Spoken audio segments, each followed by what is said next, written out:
Railway के लगभग सभी एग्जाम्स में पूछे जाने वाले फ्रैक्शन रिलेटेड इस सवाल में समझना सिर्फ इतना है कि आपको 4 फ्रैक्शन देकर चारों ऑप्शन में दे दिया गया है और कह रहे हैं सबसे बड़ा फ्रैक्शन बताइए।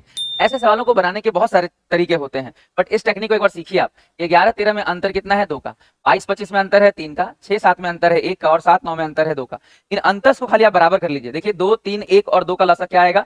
6 आएगा। तो 6 करने के लिए इसको किससे गुना करेंगे? 3 से। तो 3 को सिर्फ न्यूमरेटर में गुना कीजिए। 11-3-33। 6 करने के लिए 2 से गुना, 2 11, 2 2 22 कितना हो जाएगा? 44।